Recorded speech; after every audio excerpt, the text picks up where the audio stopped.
নাম তার ফকির আলী, মাথায় অনেক বুদ্ধি, চিপায় চাপায় বসে তিনি রোজ খায় সিদ্ধি।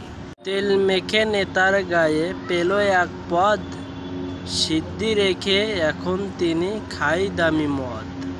নিজেকে সে নেতা ভেবে জোরে গড়ল বাড়ি, পা এখন মাটিতে লাগে না, চালায় দামি গাড়ি।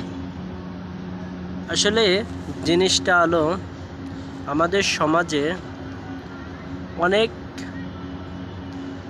মানুষ আছে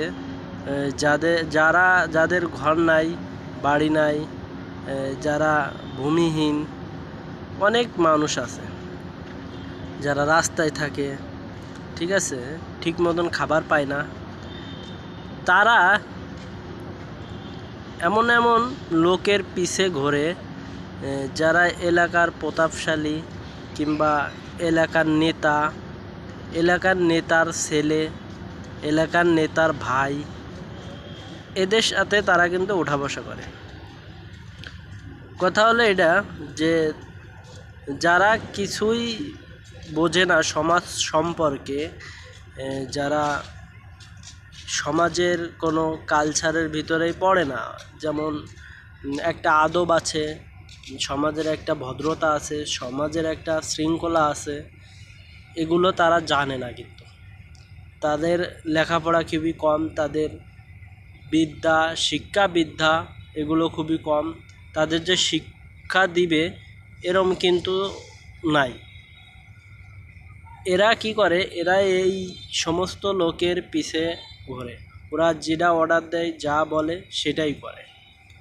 এখন ওদের পাওয়ারে মাঝে মধ্যে এদের গতিটা এমন হয় যে সাধারণ মানুষকে এরা কিছু একটা করতে দ্বিধা করে না। আমাদের সমাজের পরিচালক যারা আছে, সমাজ পরিচালনা করে, যেমন নেতা, তারপরে আপনার এর থেকে বড় নেতা, এরকমের যারা পরিচালনা করে, তাদের পিছে ঘুরে এরা মনে করে যে আমরাই নেতা। বুঝছেন, জিনিসটা হয়েছে এরকমের যে ওদের পাওয়ার পেয়ে এরাই ওদের নাম ভাঙায় খায়, মনে করে যে আমি নেতা, আমি সব। আমাদের সমাজ পরিচালনা ভাই কবে ঠিক হবে জানা নাই। আল্লাহ তাআলার জন্য আমাদের সমাজকে অতি দ্রুত সমাধান এবং যা সমস্যা আছে এগুলো থেকে হেফাজত করুক।